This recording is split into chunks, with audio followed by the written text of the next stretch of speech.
Milionário ainda carregava a dor de ter perdido sua filha, até que uma menina abandonada bateu na sua porta e o chamou de papai. Ela era idêntica à filha que ele havia enterrado, mas o que disse em seguida revelou um segredo escondido por 6 anos e deu início à investigação mais chocante da sua vida. Antes, deixe aqui abaixo nos comentários de que cidade você está assistindo e um curtir no vídeo para continuar acompanhando. Eram 3 da manhã. Eduardo Vasconcelos, de camisa social amarrotada e olhos fundos, encarava o monitor iluminado em sua sala de trabalho. As câmeras de segurança piscavam, nenhum movimento. Ele apertava os olhos, observando pela 100ª vez o mesmo vídeo. O último registro da filha Letícia viva, 6 anos atrás, correndo pelo jardim da casa com um vestido azul celeste e rindo como se a vida fosse eterna. Até aquele dia maldito, o dia do incêndio. O dia em que o mundo desabou. Renata dormia em algum quarto da mansão, ou pelo menos tentava. Eduardo não via mais graça em dormir. Tudo o que fazia agora era investigar, revisar arquivos, tentar entender o inexplicável. O laudo do incêndio dizia que Letícia havia morrido carbonizada, mas os detalhes nunca se encaixaram. O corpo irreconhecível, a perícia apressada. Ele tinha convicção de que havia algo errado, mas ninguém mais acreditava. Até que escutou. Toque, toque, toque. A batida veio seca, urgente. Eduardo congelou. Era a porta principal. Levantou devagar, confuso. Quem bateria a porta da mansão a essa hora? Um ladrão? Um acidente? Pegou o celular e se aproximou com cautela, em silêncio. Pelo vidro fosco da porta, viu uma silhueta pequena, muito pequena. Abriu e ficou paralisado. Era uma menina, encharcada, com os cabelos grudados no rosto, os pés descalços e a respiração ofegante. Sangue escorria de um corte na perna.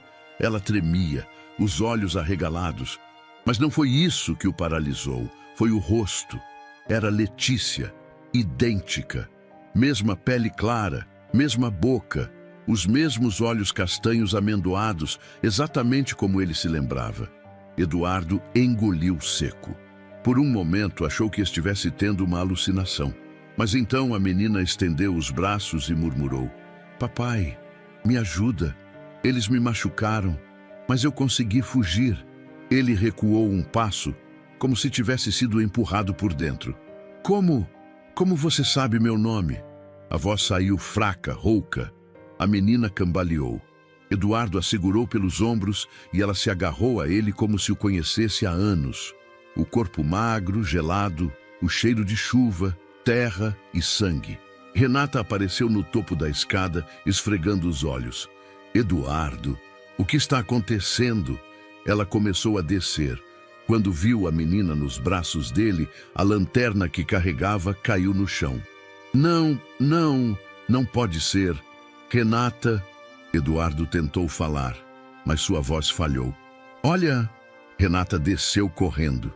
Quando os olhos dela focaram no rosto da menina, o mundo pareceu parar. "Letícia," ela sussurrou. A menina olhou para ela confusa e então sorriu levemente.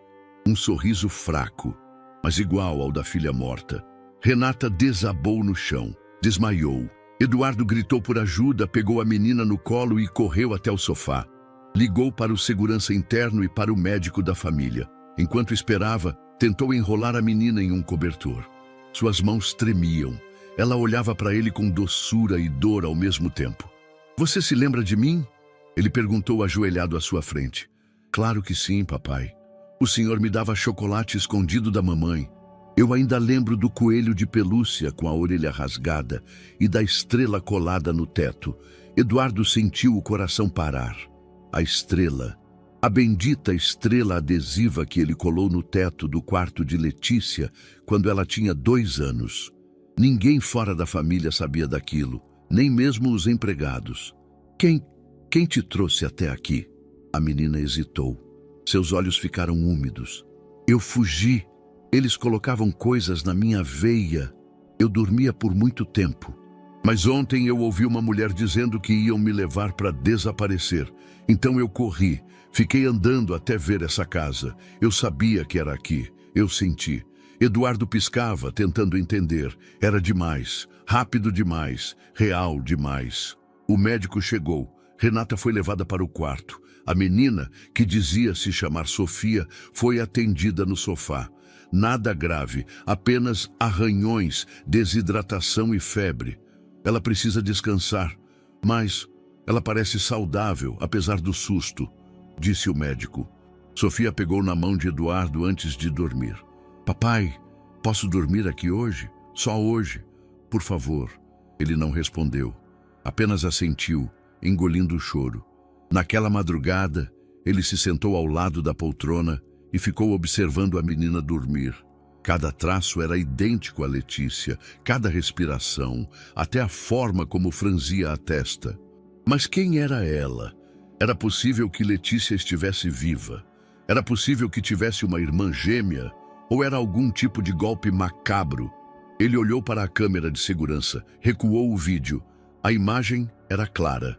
Às 3 horas, uma menina solitária vinha mancando pela estrada de terra, com a roupa rasgada e sem sapatos. Ela parou diante da mansão, olhou para cima e bateu 3 vezes. Eduardo pausou a imagem no rosto dela e, pela primeira vez em anos, sentiu medo de estar certo. O sol da manhã mal tocava as cortinas grossas da mansão, mas Eduardo já estava acordado, não havia dormido.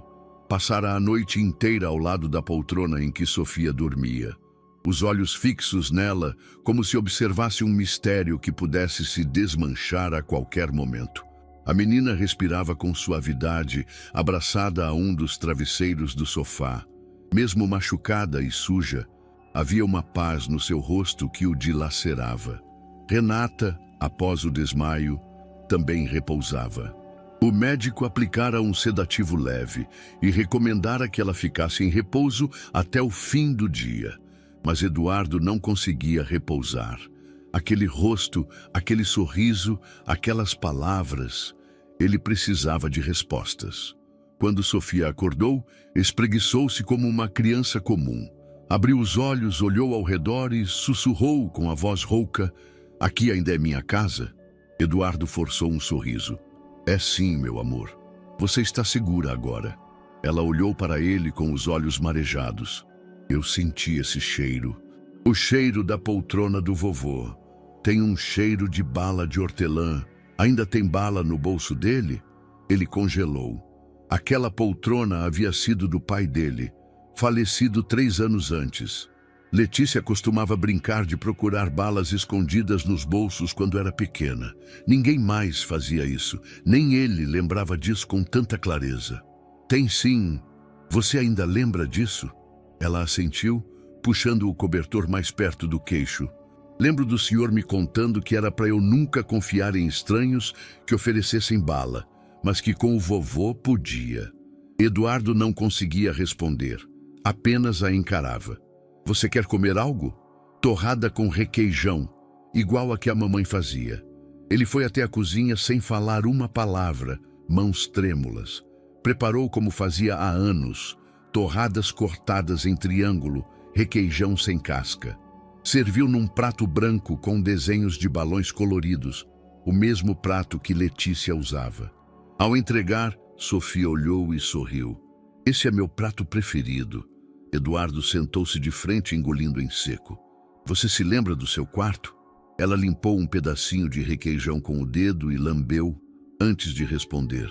Claro, a cama tinha lençol de estrela. O armário, onde eu escondi os desenhos do porquinho que ninguém podia ver, e a estrela brilhante no teto.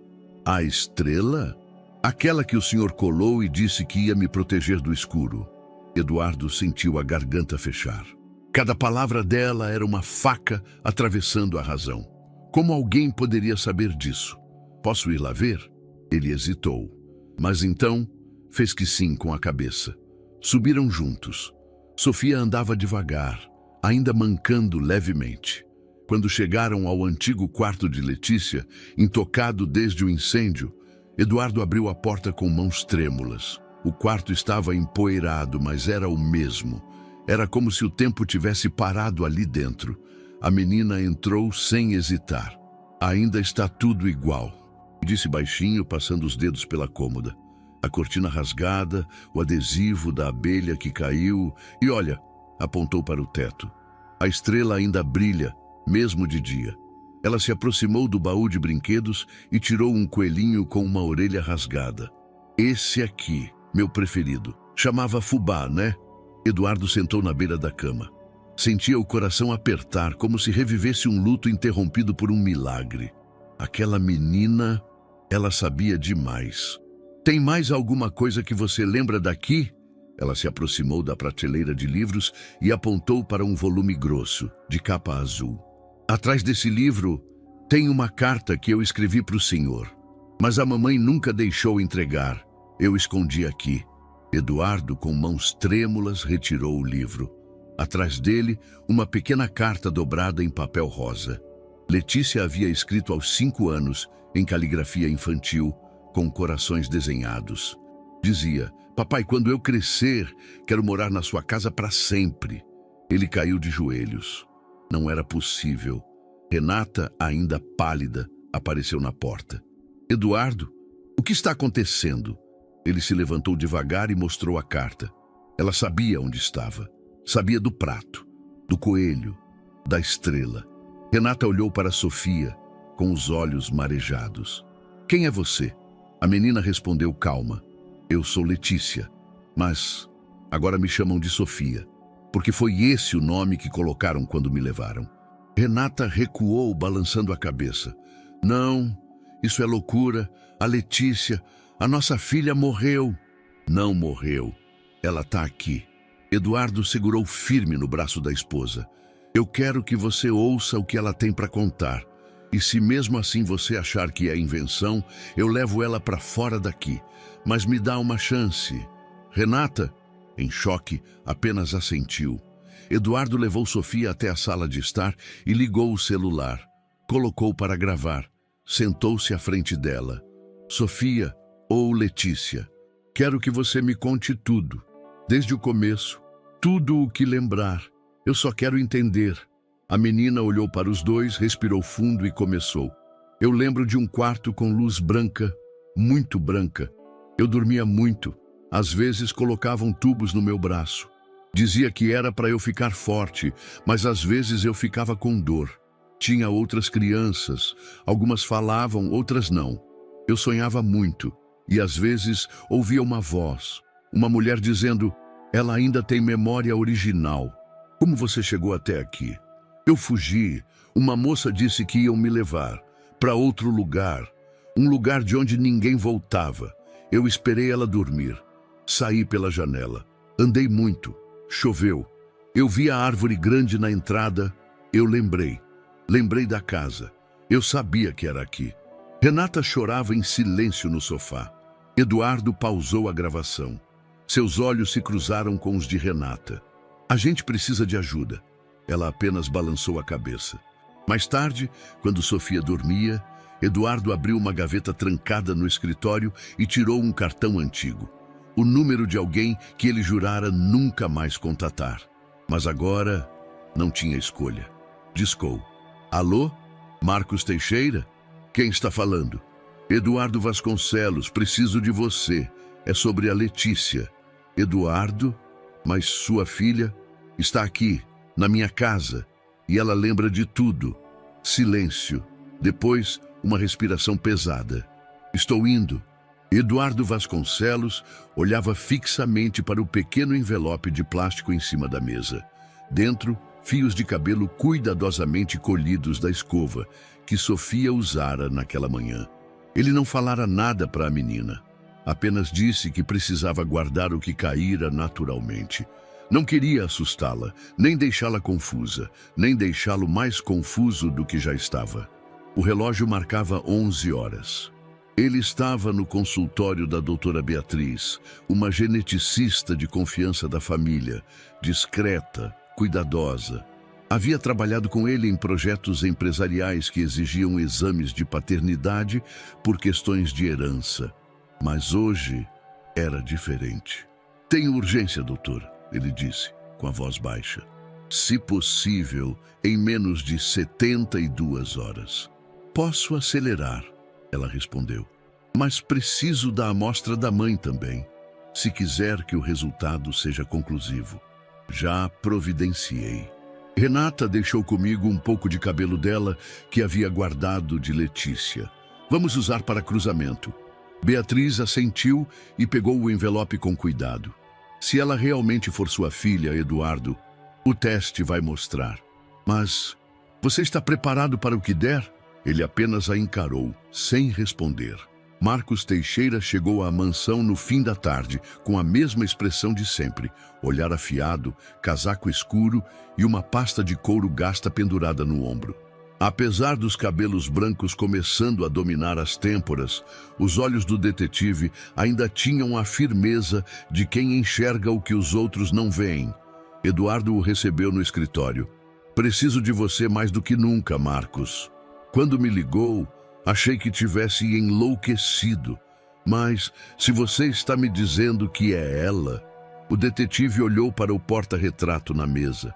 Uma foto de Letícia sorrindo aos 4 anos. Então, vamos atrás da verdade. Eduardo abriu uma pasta e mostrou a gravação da conversa com Sofia. O áudio era claro. A voz infantil falando do quarto branco, da estrela no teto, do coelho fubá, da carta escondida. Ou essa menina é uma atriz genial, ou ela viveu aqui, só que a Letícia morreu. Ou talvez nunca tenha sido enterrada. Marcos franziu o senho. Quando ela nasceu, onde foi o parto? Clínica Santa Emília, particular, tudo muito limpo, muito controlado. A obstetra era a doutora Ana Luísa, mas quem coordenava a maternidade era um médico chamado Humberto. Humberto Diniz, eu acho. Marcos já puxava um pequeno bloco e anotava. Vou começar por ele. Saber onde está, o que fez nos últimos anos. Você ainda tem o prontuário da Letícia? Tenho tudo, inclusive os documentos do incêndio, mas há lacunas, muitas. O corpo foi cremado com pressa. A alegação foi que estava irreconhecível e que aquilo seria menos traumático para nós. E vocês não pediram contraprova? Eu estava destruído. Renata também. Foi tudo rápido demais. Hoje eu vejo... A gente aceitou o que nos disseram porque não conseguíamos suportar a ideia de olhar para aquele caixão. Marcos assentiu, compreensivo. Vai ser difícil, mas a gente vai atrás de cada detalhe. Naquela noite, Eduardo observou Sofia jantando no canto da sala, com Renata mais distante. A menina comia arroz, frango desfiado e legumes com naturalidade. A cada garfada, olhava em volta como se reconhecesse os móveis, os quadros, as cores. Posso dormir no meu quarto hoje? Ela perguntou de repente. Renata hesitou. Seu quarto, querida? Você... O da estrela. Onde está o fubá? Eduardo se adiantou. Pode sim, eu limpo tudo com você amanhã, para ficar do jeito que você lembrar. A menina sorriu e deu mais uma garfada. Lá tinha um armário que fazia barulho à noite. Eu ficava com medo. A mamãe dizia que era o vento, mas era mentira. Era o gato do vizinho. Renata pousou os talheres, os olhos fixos na menina. Você se lembra do gato? Sofia assentiu. Chamava Léo. Tinha uma mancha preta no rabo. Eduardo e Renata se entreolharam. Aquele gato havia morrido havia 5 anos. No dia seguinte, Marcos enviou uma mensagem curta. Temos um histórico. Eduardo o encontrou numa cafeteria discreta, longe da imprensa e da família. Marcos abriu a pasta e puxou alguns papéis. Humberto Diniz, formado em medicina. Residência em São Paulo. Atuou como chefe de obstetrícia na clínica entre 1999 e 2017. Foi afastado após uma denúncia anônima de negligência em um parto que resultou em morte. Nunca chegou a ser indiciado. O caso foi abafado. Onde ele está agora? Sumido.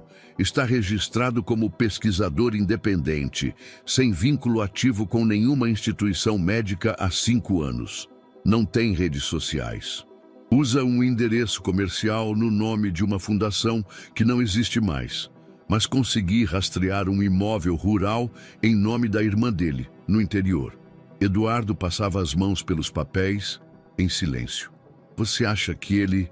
Eduardo, eu não tenho provas ainda, mas um médico que some do radar, depois de denúncias, e que coordenava nascimentos em uma clínica privada com histórico de partos rápidos e sem registros completos, precisa ser investigado.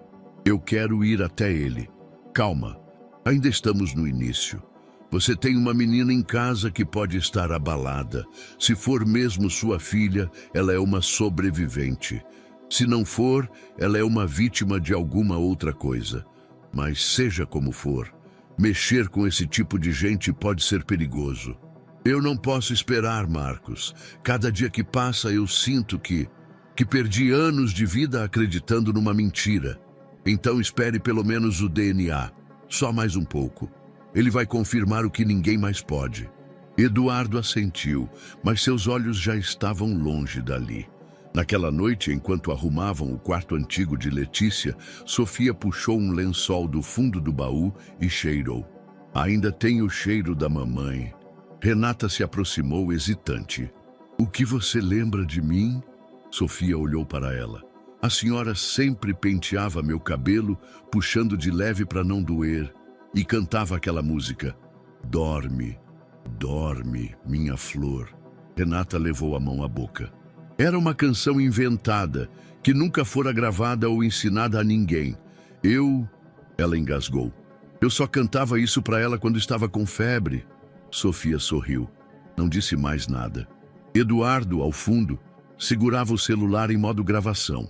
Tudo estava sendo documentado. Ele sabia que, se fosse a verdade, ninguém acreditaria apenas em lembranças. Precisaria de provas. E a primeira delas estava a caminho. O DNA do passado estava prestes a dizer o que o coração já gritava. O celular de Eduardo vibrou exatamente às 3h47 daquela terça-feira. Ele estava na varanda dos fundos, olhando o jardim onde Letícia costumava brincar. Desde a chegada de Sofia, não conseguia mais andar pela casa sem ser assombrado por memórias que pareciam ter voltado à vida. O nome da doutora Beatriz piscava na tela. Sim, Eduardo, saiu o resultado. Silêncio. E então? Posso te mandar por e-mail, mas achei melhor ligar. A criança é compatível com você e Renata em 99,99%. O resultado é conclusivo. Ela é filha biológica de vocês. A palavra filha reverberou nos ouvidos dele como um estouro. Obrigado, Beatriz. Ele desligou com a mão trêmula, sentindo o peso da revelação despencar sobre seus ombros. Respirou fundo. Entrou. Renata estava sentada no sofá com Sofia, que desenhava em um caderno novo. Um sol, uma casa, duas meninas de mãos dadas. Eduardo a observou por alguns segundos, até que finalmente falou. O DNA, confirmou.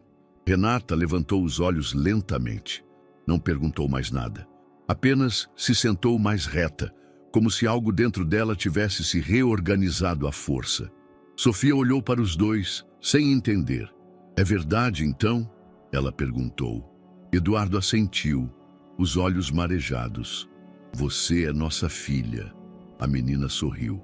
Mas Renata, ao contrário, desabou.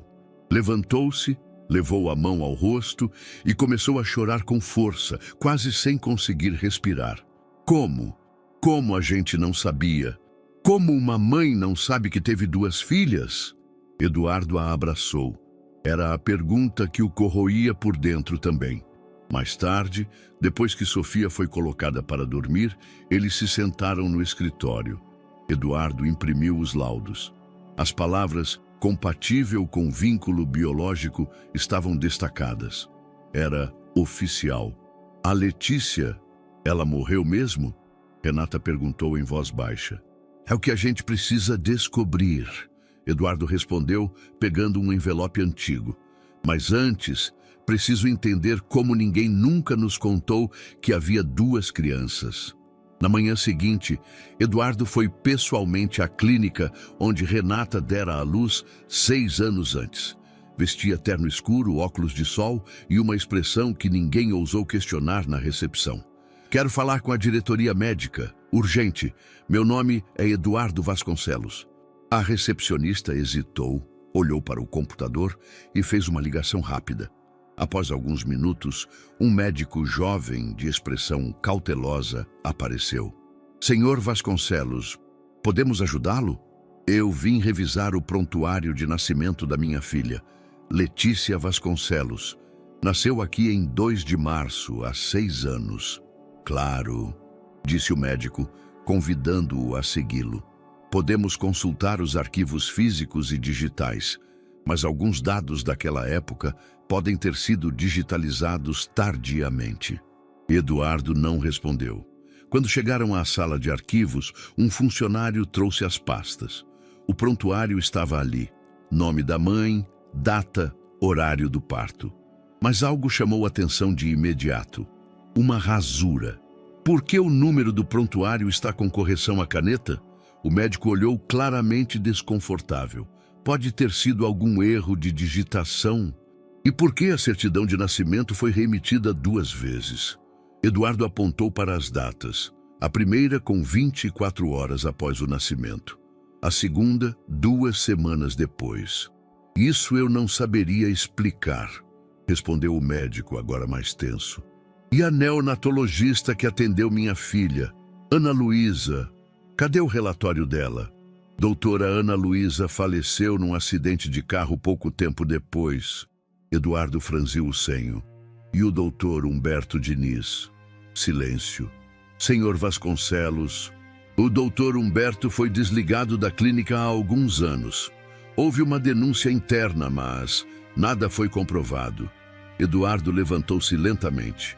Quero cópia autenticada de tudo, agora. E quero a lista completa da equipe que estava de plantão naquela noite. Senhor, há protocolos. Me negue o acesso e amanhã isso vai estar nos jornais. Sou pai de uma criança declarada morta que está viva. E os registros do hospital estão cheios de buracos.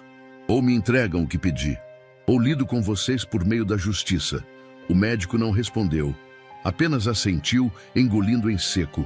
Horas depois, em casa, Eduardo espalhava os papéis na mesa de jantar. Renata observava cada folha com olhos assustados. Não tem nenhuma anotação sobre gêmeos. Nenhuma, nem ultrassom indicando mais de um bebê. Eles esconderam, Eduardo murmurou. Alguém apagou os vestígios. Mas por quê? Não sei ainda. Mas o pior não é isso. Ele puxou um documento do fundo da pasta. O atestado de óbito da Letícia. O que tem? Não há assinatura do legista, só um carimbo e o número da cremação não confere com os registros do cemitério. Renata arregalou os olhos. Eduardo, eu não sei quem a gente chorou, mas agora eu sei que não foi nossa filha. Ela levou as mãos ao rosto, em silêncio. O chão desmoronava sob seus pés. O que a gente faz agora? A gente encontra quem fez isso e descobre onde está a nossa outra filha. Marcos Teixeira não era homem de se impressionar facilmente, mas naquela manhã, diante da tela do computador, sua expressão endureceu. Havia passado a noite revisando documentos públicos, arquivos enterrados em fóruns acadêmicos e resquícios de registros médicos. Tudo com o nome que o ligava diretamente ao coração do caso, Dr. Humberto Diniz. Sentado em sua sala, cercado por caixas de arquivos antigos, Marcos rabiscava conexões em um caderno surrado. Humberto aparecia vinculado a algo que, em um primeiro momento, parecia inocente. Um programa de pesquisa chamado Aurora. Mas quanto mais ele lia, mais sinistro tudo se tornava. Apesar de apresentado como um estudo sobre desenvolvimento neurológico de recém-nascidos em ambientes controlados, o Aurora não era registrado oficialmente em nenhum conselho de ética. A linguagem dos relatórios era vaga e os nomes das crianças, sempre com iniciais, estavam apagados ou codificados. Em muitos documentos, havia selos falsificados de aprovação científica e contratos assinados por entidades, que depois Marcos constatou que não existiam. Era uma estrutura cuidadosamente arquitetada para parecer legítima por fora, mas podre por dentro. Marcos ligou para Eduardo no início da tarde. Consegui algo. O quê? Um nome, um projeto, um absurdo. Projeto Aurora. Te encontro aí em 1 hora. Quando chegou à mansão, Eduardo já o esperava na biblioteca, com Renata ao lado. Marcos espalhou as folhas impressas sobre a mesa e foi direto ao ponto. Humberto Diniz coordenou um projeto chamado Aurora. Por cerca de 6 anos. O nome não aparece em nenhum registro do Conselho Regional de Medicina. Não tem aprovação ética nem relatório de encerramento. O conteúdo foi hospedado em um domínio privado, já fora do ar. Tive que acessar por arquivos armazenados na nuvem. Mas o que era esse projeto exatamente? Eduardo perguntou, de olhos fixos no papel. Uma suposta pesquisa de acompanhamento de desenvolvimento cerebral de gêmeos idênticos. O texto usa palavras técnicas, mas o que ele fazia era simples e criminoso. Separar os gêmeos ao nascer, registrar o progresso deles em ambientes distintos e documentar. Separar? Renata sussurrou. Sim, um ficava com a família biológica, o outro era entregue a famílias associadas ao projeto, ou em instituições com vínculos indiretos. Tudo parecia legal, com papéis assinados, laudos médicos, até registros em cartório. Mas tudo era parte da encenação. O objetivo declarado era comparar estímulo, cognição e comportamento em diferentes contextos. Nenhum comitê ético aprovaria isso, mas, à primeira vista, parecia autorizado. Então a gente não foi o único. Não. Eu acredito que dezenas de gêmeos foram separados. O projeto atuava principalmente em clínicas privadas, com partos que constavam como sem intercorrências. A maioria dos registros é vaga, com dados maquiados, mas há padrões. Renata se levantou trêmula. Eles pegaram minha filha, como se fosse um objeto de estudo. Eduardo fechou os punhos. E o que a gente faz agora? Marcos puxou mais 2 folhas. Consegui o nome de 3 ex-funcionários da clínica onde vocês fizeram o parto. 2 deles trabalharam sob supervisão direta do Dr. Humberto. E um deles já foi visto saindo de um endereço rural onde Humberto teria se abrigado nos últimos anos. Posso tentar contato? Faça isso, Eduardo disse de imediato. Mas com cuidado. Essa gente sabe o que fez. Se ainda estão envolvidos em algo, podem tentar se proteger. 2 dias depois, Marcos conseguiu marcar um encontro com uma ex-enfermeira chamada Cecília Prado, que havia trabalhado no setor neonatal durante o período do nascimento de Letícia. Foi em um café modesto, nos arredores da cidade. Ela chegou nervosa, óculos escuros, rosto abatido. Eu não devia estar aqui, foram suas primeiras palavras. Ninguém vai saber, Cecília. Só queremos entender o que aconteceu com nossa filha. Eduardo falava baixo, controlando a ansiedade. Ela hesitou, mas finalmente tirou os óculos. Eu era enfermeira da clínica na época. Entrei nova, cheia de vontade de fazer a coisa certa. Mas logo percebi que havia algo estranho. Recém-nascidos que sumiam do plantão. Trocas de documentos, médicos que se reuniam em horários incomuns, falsificações. Você lembra do nome da nossa filha? Letícia Vasconcelos. Lembro. E lembro que naquela noite a sala obstétrica foi trancada por mais tempo do que o normal. O Dr. Humberto mandou todos os funcionários da ala neonatal saírem durante o parto. Só a neonatologista ficou. Quando voltamos, ele já havia assumido os registros. Você viu os bebês? Ela hesitou, olhou ao redor. Vi 2 bebês, meninas idênticas. Ele nos mandou registrar apenas uma. E no dia seguinte, os documentos estavam diferentes. Tudo foi trocado. Mas para quem visse de fora, os papéis pareciam em ordem. Eram muito bons nisso. Por que você nunca falou? Porque quem falou, sumiu. A doutora Ana Luísa morreu num acidente de carro poucas semanas depois. E o técnico de registros que questionou o sistema foi demitido no dia seguinte.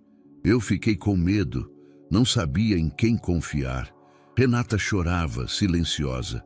Você sabe para onde ele levava os bebês? Não sei, mas ouvia boatos. De que havia um lugar fora da cidade, um centro de estudos. Outros diziam que era um abrigo, um laboratório. Ninguém sabia ao certo. Só sei que os bebês sumiam e que ninguém mais perguntava depois.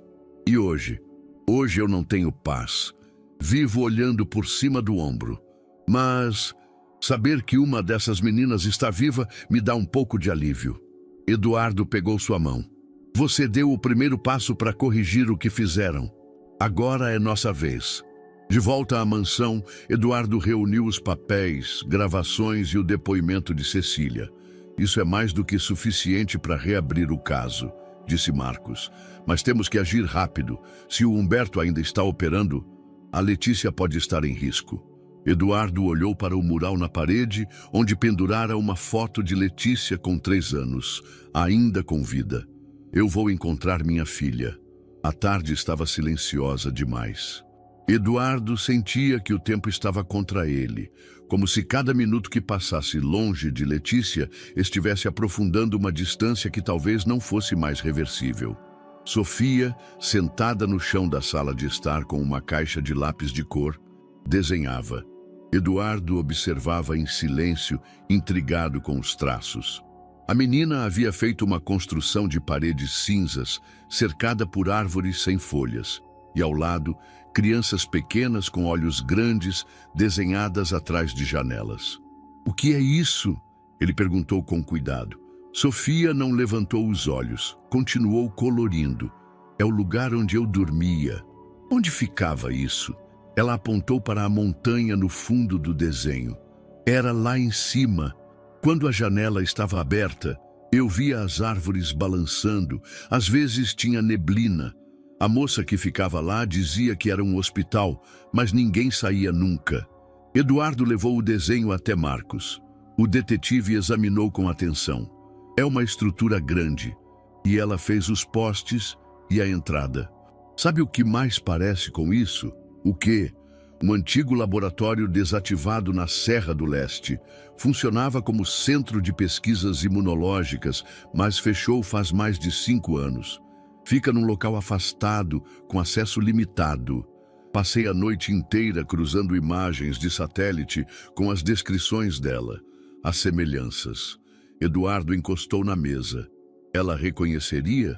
Só tem um jeito de saber. No dia seguinte, Marcos espalhou imagens aéreas em cima da mesa da biblioteca. Algumas de hospitais abandonados, outras de sanatórios, outras apenas de áreas montanhosas. Sofia entrou, segurando um biscoito na mão. Seus olhos correram pelas fotos com calma, quase indiferente, até que pararam em uma imagem específica. Aqui, ela apontou. Essa era a minha janela. Dava para ver essa árvore com galhos tortos. Tinha uma cerca com pregos do lado de fora. Marcos e Eduardo trocaram um olhar. Você tem certeza? Sofia assentiu. Eu lembro porque a professora dizia que se a gente tentasse fugir, ia se cortar ali. Renata, que escutava ao fundo, apertou os olhos. Que professora? Uma mulher. Ela não tinha nome. A gente chamava de Senhora Cinza. Marcos se afastou, puxando o notebook. Digitava com rapidez, abrindo mapas, registros de propriedade, histórico de ocupação. Esse local foi propriedade de uma empresa farmacêutica até 7 anos atrás. Depois, passou para uma ONG chamada Horizonte Humanitário. E há cerca de 4 meses foi vendida novamente, agora em nome de uma Fundação Arco Sul. Essa fundação existe? Existe no papel. CNPJ ativo, sede no interior. Mas quando fui verificar a sede, é uma loja de rações desativada, ou seja, uma fachada. Marcos assentiu. E tem mais. O local foi desativado semanas atrás. Mudaram tudo. Derrubaram a cerca, limparam os barracões e apagaram arquivos. Eduardo respirava fundo em silêncio. Por dentro, a urgência fervia. A justiça pode fazer alguma coisa? Já tentei contato com uma promotora amiga minha, mas sem ordem judicial, nada acontece. E do jeito que apagaram os rastros, qualquer denúncia oficial pode simplesmente fazer eles sumirem de vez com o que restou. Então vamos até lá. Marcos olhou com cautela. Eduardo, eu não vou esperar mais. Não depois de tudo que descobrimos. A gente tem a palavra da menina, a identificação visual e o histórico de um médico criminoso. O que mais precisa? Isso pode ser perigoso. Se eles ainda estiverem lá, eu não vou invadir armado, só quero ver com meus próprios olhos. Marcos suspirou, mas sabia que Eduardo não voltaria atrás. Então vamos com cuidado. Leva o equipamento para registrar tudo. E não entramos sem sinal de segurança. Se virmos qualquer movimentação, recuamos. Eduardo assentiu. Mas se Letícia estiver lá, eu não volto sem ela. Do lado de fora, Renata observava os dois discutirem o plano. Em silêncio foi até o quarto e encontrou Sofia dobrando roupas de boneca. Filha, você quer mesmo que a gente encontre esse lugar? Sofia a olhou com um misto de firmeza e medo. Quero que encontrem minha irmã. Renata sentiu o coração acelerar. Irmã? Sim, ela era igual a mim, mas nunca deixaram a gente ficar juntas. Uma vez a gente se viu pelo reflexo da porta. Ela estava dormindo, mas eu senti que era ela.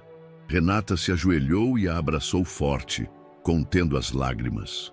A gente vai encontrar, meu amor, eu prometo. No fim da tarde, Marcos imprimiu os últimos documentos. Fiz uma cópia dos registros de venda do terreno. Se algo acontecer, temos ao menos o histórico da ONG de fachada. E Sofia? Eduardo perguntou. Fica com Renata. A segurança aqui está reforçada. Já avisei um contato de confiança. A missão agora é simples. Confirmar se o local ainda tem vestígios de funcionamento. Se tiver, voltamos com reforço e a denúncia em mãos. Eduardo respirou fundo. Pegou o desenho da filha e o guardou no bolso do paletó. Se ela estiver lá, ela vai me reconhecer. O carro preto subia lentamente a estrada de terra cercada por árvores altas e retorcidas. Era início da manhã. A névoa ainda pairava sobre o solo, espessa e pesada, cobrindo tudo com uma camada de silêncio e incerteza. Eduardo dirigia. Ao lado, Marcos mantinha os olhos atentos ao GPS e ao mapa físico dobrado no colo. O sinal de celular vai cair em breve. Depois daquela curva, estamos por conta própria, disse o detetive. Eduardo assentiu sem dizer nada. Por dentro, o peito comprimido. Uma mistura de ansiedade, medo e um fio de esperança que parecia prestes a se partir. A propriedade cercada por mato e troncos caídos surgiu após quase 1 hora de estrada. O portão de ferro enferrujado estava entreaberto, como se tivesse sido deixado assim às pressas. Nenhum movimento, nenhum som além do vento cortando as folhas. Vamos a pé a partir daqui, disse Marcos descendo do carro. Carregavam lanternas, celulares com câmera, uma câmera portátil de backup e uma pasta com os documentos da investigação. Eduardo apertava o bolso do paletó onde estava o desenho de Sofia. Avançaram pelo terreno com passos lentos. Ao fundo, um prédio cinzento e baixo surgia entre as árvores. Era mais amplo do que alto. As janelas estavam quebradas, algumas cobertas por tábuas velhas. A placa que outrora existira havia sido arrancada, restando apenas parafusos enferrujados. Marcos arrombou a porta com um pé de cabra. O interior cheirava a mofo e abandono. O chão era de cimento cru, rachado em alguns pontos. As paredes descascadas ainda tinham marcas de quadros ou armários removidos às pressas. Tem sinais de evacuação rápida, sussurrou Marcos, mas não muito antiga. No máximo algumas semanas. Avançaram por corredores estreitos. A luz das lanternas dançava nas paredes. Eduardo mantinha o foco em tudo, cada detalhe, cada canto, cada som. Entraram em uma ala maior, com 4 fileiras de camas infantis de ferro, todas enferrujadas. Algumas ainda tinham travesseiros pequenos, outros estavam rasgados, cobertos por poeira e sujeira. Um brinquedo de pelúcia manchado jazia caído no canto.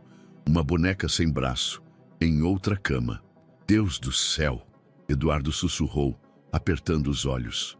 Havia marcas nas paredes. Pequenas mãos sujas, como se crianças tivessem tocado ali repetidamente. Marcos fotografava tudo. Isso aqui não era hospital, era cativeiro. Eduardo seguiu até uma parede no fundo. Sobre ela, um espelho grande, rachado no meio. Ele se aproximou e percebeu. Era vidro espelhado, do tipo usado para observação unidirecional. Eles observavam as crianças, como animais em laboratório. Aos pés do espelho, encontraram uma caixa metálica. Dentro, pedaços de papéis parcialmente queimados, laudos cortados, fotos rasgadas. Alguns documentos estavam manchados pela umidade. Outros, embora danificados, ainda legíveis. Parece que tentaram destruir parte do material, mas saíram com pressa. Marcos observava os restos. Isso aqui precisaria ser restaurado com cuidado. Marcos puxou um deles com delicadeza. Tem nomes aqui, iniciais, códigos. Veja isso.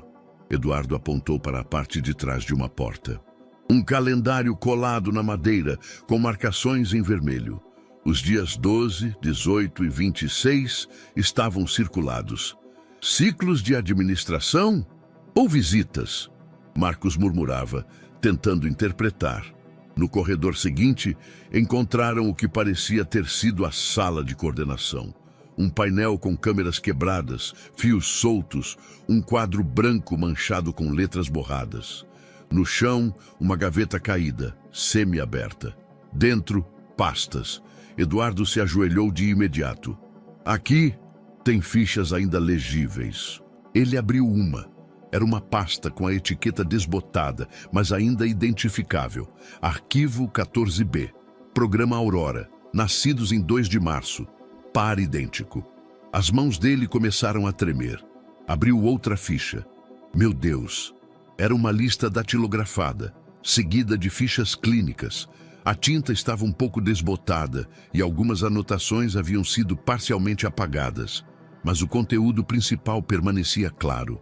Letícia Vasconcelos, status, estável, sedada, observação, nível de resposta, baixa, administração controlada, data da última atualização, há 35 dias.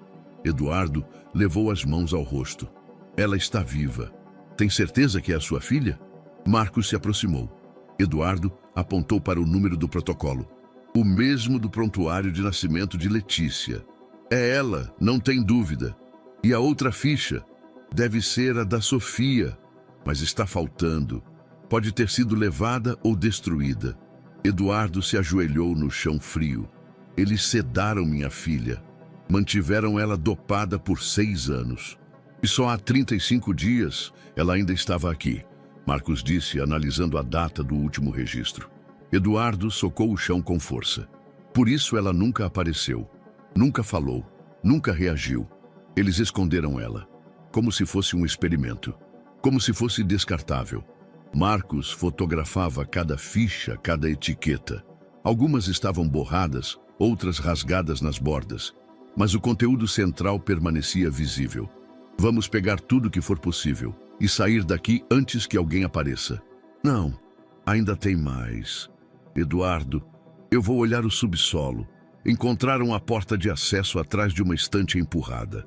Marcos arrombou com esforço. Uma escada estreita levava a um nível subterrâneo, frio, ainda mais úmido. Desceram com cautela. Lá embaixo, arquivos em estantes de aço, etiquetas de plástico, caixas organizadoras. Havia sistemas de fichas por códigos. Muitos estavam abertos ou revirados, como se alguém tivesse tentado destruir parte do material, mas desistido no meio do processo. Marcos apontou para uma etiqueta. Pai 66. Gêmeos idênticos. Eduardo puxou a primeira caixa. Lá dentro, Mais de 60 registros numerados, todos com descrição similar: nascimento de gêmeos, separação, códigos de identificação e local de inserção. Algumas fichas estavam riscadas com caneta vermelha: falecido, transferido, reação adversa. Outras estavam manchadas, como se tivessem sido salvas às pressas de um incêndio ou alagamento. Eduardo recuou, os olhos marejados. Eram crianças, e tratadas como números. Marcos filmava tudo. Isso aqui é prova material de crime em série. Eduardo apontou para uma etiqueta no fundo: Arquivo 1, Vasconcelos, L. Ela foi a primeira. O início do projeto. Meu Deus, o que fizeram com a minha filha? O silêncio do subsolo era opressor. As paredes pareciam apertar. Marcos encostou a mão no ombro de Eduardo. A gente achou ela. Agora vamos encontrá-la de verdade. Eduardo segurava a ficha contra o peito. Ela estava viva. Agora ele só precisava saber onde. Na manhã de uma sexta-feira nublada, o celular de Marcos tocou enquanto ele revisava as imagens do subsolo do antigo laboratório. Ele atendeu de imediato, reconhecendo o número, embora já não o visse havia anos. Marcos Teixeira. Sou eu, Cecília. A voz da ex-enfermeira tremia. Preciso falar com você, agora. Minutos depois, sentados no banco de trás de um carro estacionado, discretamente numa rua de bairro afastado, Cecília passava as mãos pelos joelhos, inquieta. Vocês não têm muito tempo. Depois da evacuação do laboratório na Serra, algumas crianças foram levadas para uma casa de repouso abandonada no interior. Dizem que é um lugar de transição, mas aquilo mais parece um cativeiro. Onde fica? Marcos perguntou direto. A casa fica no fim de uma estrada de terra em Arco Verde, atrás de uma plantação de eucaliptos. Não tem placas. É vigiada por 2 homens. A entrada é por um portão lateral, sempre trancado por fora. Não há luz à noite. Dizem que mantém as crianças sedadas, em observação, até transferirem. E Letícia? Eduardo se inclinou, tenso. Não ouvi nomes, mas uma das meninas, segundo me disseram, tem uma cicatriz no pulso esquerdo, igual a que você descreveu. Ela está lá. Mas não vai durar muito tempo. Renata apertou a mão do marido. A gente precisa ir. Marcos balançou a cabeça. Não podemos simplesmente aparecer lá, mas uma denúncia anônima, bem direcionada, pode acionar o conselho tutelar e a polícia local. Deixo isso comigo. Só preciso de algumas horas. Naquela tarde, a denúncia foi feita por telefone, com voz mascarada. Alegava abuso e cárcere privado de menores em situação de risco, citando o endereço exato, com descrição de características do local. Marcos usou um canal que sabia que cairia em mãos certas. Menos de 4 horas depois, uma viatura civil, um carro do Conselho Tutelar e uma ambulância partiram discretamente da delegacia da região. Marcos, Eduardo e Renata seguiram em um carro próprio, à distância, evitando chamar atenção. A estrada de terra era estreita, cercada de mato alto, e terminava em uma clareira onde uma casa de alvenaria, sem cor, erguia-se solitária. Parecia abandonada, janelas fechadas, muros rachados. Mas havia movimento. Um dos guardas estava na lateral, fumando. O outro, aparentemente, dentro. A viatura se posicionou na entrada, enquanto o conselheiro bateu com firmeza no portão lateral. O guarda não teve tempo de reagir. A polícia entrou rapidamente com apoio. Vozes se cruzaram, gritos abafados. A porta foi arrombada. Marcos e Eduardo desceram do carro e permaneceram próximos ao portão, atentos. 1, 2, 3. Um dos policiais contava. Temos 5 crianças, todas com sinais de sedação. Renata levou a mão à boca. Letícia, por favor, esteja aqui. Sofia, que fora trazida sob proteção, aguardava no banco de trás, observando com olhos arregalados. Eu conheço essa casa, disse em voz baixa. Eduardo olhou para dentro da ambulância. 2 meninas estavam sendo colocadas em macas. Uma delas tinha cabelo escuro, pele pálida, rosto fino. Essa é ela? Vamos esperar o enfermeiro confirmar, disse Marcos. Um dos socorristas se aproximou. Há uma menina entre 6 e 7 anos, muito magra, sedada, mas com pulso estável, cicatriz no pulso esquerdo. Parece recente, está respirando com a ajuda de oxigênio, mas não houve trauma físico externo aparente. Ela vai ser estabilizada na ambulância. Eduardo correu até a porta traseira do veículo, os olhos fixos naquela figura pequena com um cobertor fino sobre o corpo. A respiração da criança era curta. Um fio de sangue seco ainda manchava a lateral da boca. Os lábios estavam ressecados. As mãos magras repousavam sobre o peito. Ele não hesitou. Subiu na ambulância e ajoelhou-se ao lado da maca. Letícia, sou eu. Papai tá aqui. Renata subiu logo em seguida, tremendo. Filha, meu Deus, filha. A menina não reagia. Os olhos estavam fechados, o corpo imóvel, mas o peito subia e descia lentamente. Marcos, do lado de fora, segurava o portão aberto para a equipe. Sofia saiu do carro e se aproximou com passos lentos. O conselheiro hesitou, mas Renata acenou para que deixassem ela se aproximar. Ela tá dormindo, né? Perguntou Sofia. Tá sim, meu amor, tá dormindo. Renata respondeu com a voz embargada. Sofia subiu os degraus da ambulância e olhou para a menina no colchão. Ficou em silêncio por alguns segundos até estender a mão e tocar de leve os dedos da irmã. Eu disse que ia te achar. A mão da menina na maca mexeu, quase imperceptível. Eduardo arregalou os olhos. Viu isso? Renata engasgou com o choro. Sofia apertou mais uma vez. Acorda, eu tô aqui agora. A gente tá junta. A pálpebra da menina tremeu e com lentidão os olhos abriram, turvos, mas vivos. Letícia moveu os lábios, sem som. Sofia inclinou o rosto. Sou eu, sua irmã. A gente tem o mesmo desenho no braço, lembra? Letícia piscou. Um som rouco escapou de sua garganta. Sofia. Eduardo caiu em lágrimas. Renata abraçou as duas meninas com cuidado. A médica da ambulância subiu de imediato, verificando os sinais. Está reagindo. Vamos levá-la agora. Ela precisa de suporte urgente. Eduardo assentiu. A ambulância partiu.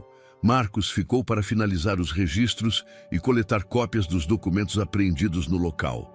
2 homens foram presos. As demais crianças seriam encaminhadas com acompanhamento psicológico. Naquela noite, no hospital particular para onde Letícia foi levada, Eduardo e Renata aguardavam na sala de observação. Sofia dormia em uma poltrona ao lado, abraçada ao coelho de pelúcia que o pai havia lhe dado semanas antes. O médico saiu da UTI com um semblante cansado, mas otimista. Ela está estável. Vai precisar de tempo, mas ela vai se recuperar. Renata levou as mãos ao rosto, agradecendo em silêncio. Eduardo apenas disse: a gente trouxe ela de volta. Foram 3 dias de silêncio absoluto. Letícia permanecia deitada, ligada a equipamentos simples, recebendo soro e alimentação por sonda. Apesar de acordar brevemente no primeiro dia, logo retornara ao estado de sonolência profunda. Os médicos diziam que era normal. O corpo estava em estado de proteção. Mas o que mais preocupava Eduardo e Renata não era a parte física, era o que vinha depois. Na manhã do 4º dia, quando Eduardo chegou ao quarto acompanhado de Sofia, encontrou Letícia sentada, apoiada nas costas da cama. Os olhos estavam abertos, mais vivos. Observavam o mundo ao redor com uma cautela silenciosa, como se cada objeto precisasse ser cuidadosamente decifrado. Bom dia, princesa. Eduardo falou com suavidade. Letícia não respondeu, nem piscou. Sofia entrou logo atrás, segurando um livrinho de capa dura. Trouxe para você. É aquele da borboleta. A gente tinha um igual no quarto. Ela se aproximou devagar e sentou na beira da cama, estendendo o livro. Letícia olhou, hesitou, e então virou o rosto para a janela. Ela não lembra? Sofia perguntou num sussurro. Eduardo se ajoelhou ao lado da cama, tentando conter a emoção. Talvez ela lembre, mas ainda está assustada. Ela passou muito tempo longe e o corpo dela aprendeu a se proteger. Sofia assentiu com tristeza. Ela está aqui agora e eu estou aqui com ela. Na ala administrativa do hospital, Renata assistia à reportagem que já circulava na TV. Alguém da delegacia local vazara a informação. E agora, as imagens da operação em Arco Verde estavam em todos os portais de notícias. Crianças eram mantidas sob sedação em casa abandonada no interior, dizia a chamada. E logo abaixo, filha de empresário desaparecida há 6 anos foi resgatada com vida. O nome de Eduardo apareceu, acompanhado de imagens antigas da mansão e trechos de vídeos de arquivo sobre o incêndio. Comentários nas redes sociais pipocavam. Jornalistas já aguardavam do lado de fora do hospital. A comoção era nacional. Naquela mesma tarde, o promotor do caso convocou uma coletiva. Foi expedido mandado de prisão contra o médico Humberto Diniz, encontrado em uma chácara no interior do estado. Ele se entregou sem resistência. As investigações confirmam o envolvimento direto na separação ilegal de recém-nascidos, falsificação de documentos e experimentos não autorizados com crianças. Renata desligou a TV. Precisava de silêncio. Na delegacia central, Humberto Diniz sentava-se com os ombros arqueados e os olhos fixos no chão. Ao seu lado, 2 advogados. À frente, uma mesa com o promotor, um oficial da Justiça e um repórter da Polícia Civil gravando o depoimento oficial. Confirma ter atuado no projeto denominado informalmente como Aurora? Sim. Com qual finalidade? Estudo de desenvolvimento comportamental em ambientes distintos. Isso incluía separar gêmeos ao nascer? Incluía. O objetivo era mapear como estímulos distintos moldam respostas cognitivas em pares geneticamente idênticos. Quantas crianças foram envolvidas nesse experimento? Humberto suspirou. Pela primeira vez levantou os olhos. 63 pares, ao longo de 20 anos. Todas separadas sem consentimento dos pais? Sim. E os registros dessas crianças? Parte foi destruída após a denúncia interna. Outra parte ainda existe, escondida em locais distintos. Há cópias físicas e digitais. O senhor confessa? Confesso. As imagens do depoimento caíram como bomba na imprensa. A revolta pública foi imediata. Debates éticos dominaram os programas de TV. Médicos, psicólogos e juristas se pronunciavam. Entidades internacionais pediam acesso às provas. O escândalo ultrapassava fronteiras. No hospital, Eduardo assistia ao noticiário em silêncio. Ao seu lado, Letícia dormia. Sofia, sentada no chão, pintava com lápis de cor. Renata entrou com 2 cafés. Vai ser um inferno agora. Deixa que seja. Quanto mais gente souber, mais difícil vai ser abafarem. E depois... Eduardo olhou para a filha dormindo. A gente precisa fazer alguma coisa. Por elas. Pelas outras crianças. Pelos outros pais que ainda nem sabem que foram vítimas. E o que exatamente? Ele encarou o vazio por alguns segundos. A gente vai abrir uma instituição. Não só para acolher crianças encontradas, mas para investigar ativamente. Cruzar registros antigos. Mapear certidões. Localizar irmãos. Vamos dar estrutura a quem quiser procurar a verdade. Renata assentiu, com os olhos marejados. Você acha que isso vai curar tudo? Não, mas vai impedir que o silêncio continue ferindo. Na noite do 6º dia, Letícia falou. Foi uma frase curta. Num momento em que Sofia dormia debruçada sobre a perna dela, com o coelho de pelúcia no colo. Eduardo lia em voz baixa um trecho de um livro. Renata havia saído para buscar água. A menina virou o rosto e murmurou. O coelho. Chamava fubá, né? Eduardo congelou. O livro caiu no colo. Como é? Ele sussurrou. Letícia olhou para a irmã. Ela levava ele escondido no bolso do avental. Quando vinham me ver. Você lembra dela? Eu sentia que era minha irmã, mesmo sem saber. Eduardo passou a mão no rosto em lágrimas. Você está em casa agora, filha. Ninguém vai mais te machucar. Letícia fechou os olhos devagar, mas dessa vez, com paz. A casa dos Vasconcelos já não era a mesma. Em pouco mais de 2 meses, os corredores antes silenciosos foram tomados por vozes, passos, pastas empilhadas e nomes em busca de pertencimento. Onde antes havia apenas dor e memória, agora surgia movimento, reconstrução, propósito. No antigo salão de festas da casa, antes reservado para reuniões empresariais e eventos discretos, mesas dobráveis foram dispostas lado a lado, com notebooks, arquivos impressos e quadros com mapas.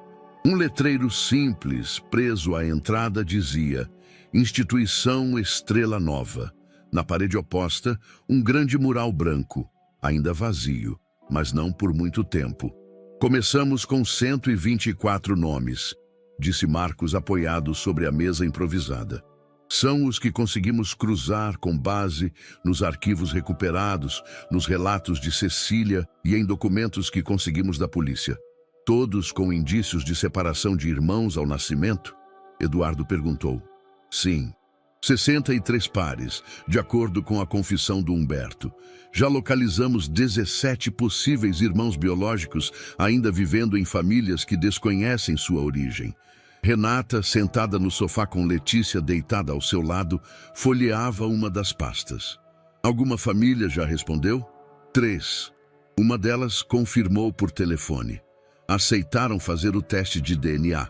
Sofia entrou correndo na sala com um papel na mão.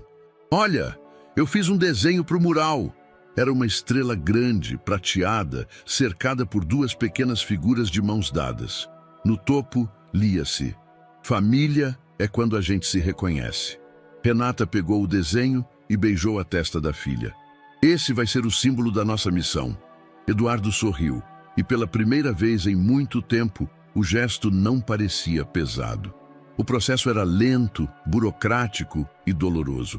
Alguns pais não queriam acreditar. Outros tinham medo do que encontrariam. Muitos dos filhos haviam sido adotados legalmente, com documentos que na época pareciam legítimos. Havia crianças que cresceram sem saber que tinham irmãos, ou que eram filhos biológicos de outra família. A verdade feria, mas também libertava. A Estrela Nova contratou uma equipe de psicólogos voluntários, assistentes sociais, advogados, tudo coordenado com extremo cuidado. Marcos fazia questão de revisar cada histórico, buscando inconsistências que revelassem onde o sistema havia falhado. O primeiro reencontro aconteceu numa tarde chuvosa. Era um par de meninas, agora com 9 anos, separadas ao nascer e criadas em estados diferentes. As famílias, após o teste positivo, se encontraram na sede da instituição.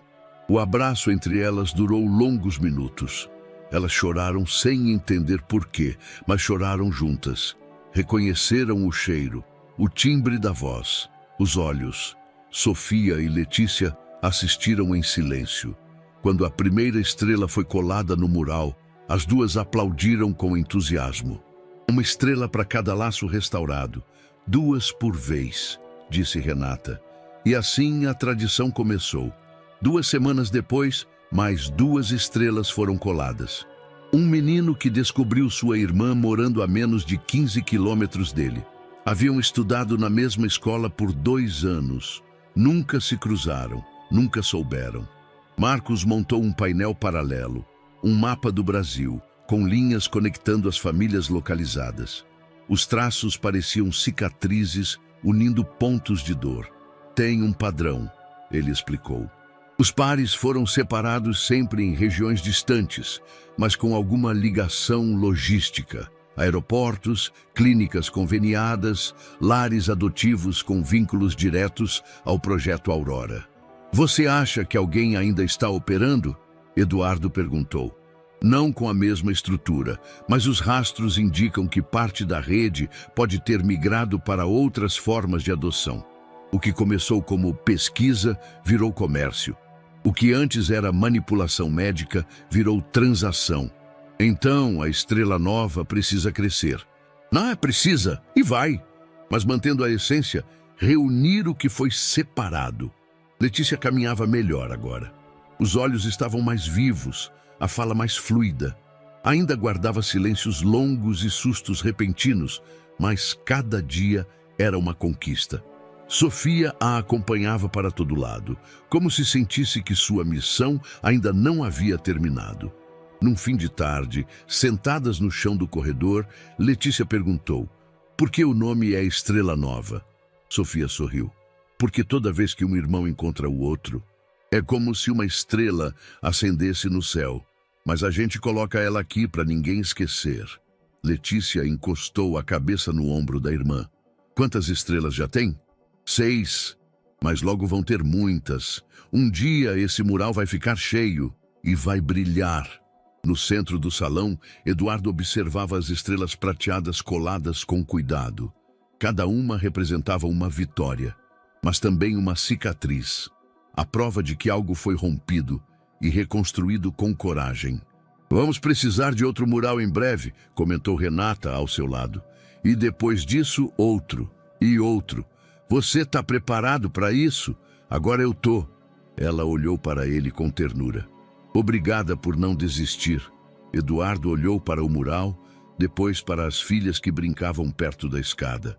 Foi a vida que me obrigou a lutar, mas foi elas que me ensinaram a não parar.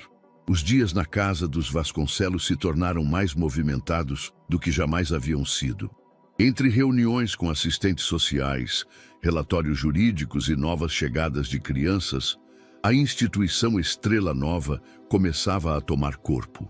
Mas, por trás das portas do segundo andar, onde os escritórios não alcançavam, havia um universo mais delicado em transformação, o das emoções silenciadas. Letícia e Sofia, apesar de dividirem o mesmo quarto e compartilharem a mesma aparência, pareciam viver em planetas distintos. Sofia era expansiva, sorridente, falava pelos cotovelos. Quando via os novos quadros no mural, corria para desenhar mais estrelas em seu caderno. Tinha fome de futuro. Letícia, ao contrário, era introspectiva. Evitava contato físico, respondia com poucas palavras e acordava durante a noite com pesadelos que só cessavam com o toque da mãe. Ainda se referia ao coelho de pelúcia como aquele bichinho e raramente chamava Sofia pelo nome. Ela me evita, disse Sofia certa manhã, sentada à mesa da cozinha. E quando eu tento brincar, ela levanta e vai embora. Será que ela me odeia? Renata, que preparava café, se abaixou para ficar na altura da filha. Letícia está machucada, meu amor, por dentro, como se tivesse ficado presa num lugar onde não podia ser ela mesma. Às vezes, quando a gente volta para casa depois de tanto tempo, demora para lembrar como é que se vive. Mas eu sou irmã dela. Sim, mas ela ainda está aprendendo o que isso significa. Eduardo, por sua vez, tentava se aproximar das duas de formas diferentes. Com Sofia era fácil, bastava chamá-la para passear, inventar um jogo ou fazer perguntas bobas. Ela gostava da atenção. Com Letícia, tudo era mais delicado. Bastava um movimento brusco ou uma voz mais firme para que ela se encolhesse. Numa tarde, ele sentou-se no chão do quarto onde as meninas brincavam. Sofia desenhava estrelas. Letícia folheava um livro infantil. Vocês sabiam que, quando tinham 2 anos, eu colocava um CD de Ninar que tocava aquela música do Sol que Brilha Lá no Céu? Sofia sorriu. Eu conheço essa. Letícia levantou o olhar, rápida. Eu também conheço, murmurou. Vocês duas dormiam agarradas, como 2 bolinhas enroladas, continuou Eduardo com cuidado. Quando uma acordava, a outra chorava junto, como se soubessem que a irmã estava com medo. Letícia franziu a testa. Parecia brigar com a memória. Isso é verdade mesmo? Eduardo assentiu. Sim, eu vi com meus próprios olhos. Era mágico. Ela voltou os olhos para o livro. Sofia sorriu e continuou desenhando. Renata organizou sessões semanais com uma psicóloga infantil especializada em traumas de separação precoce.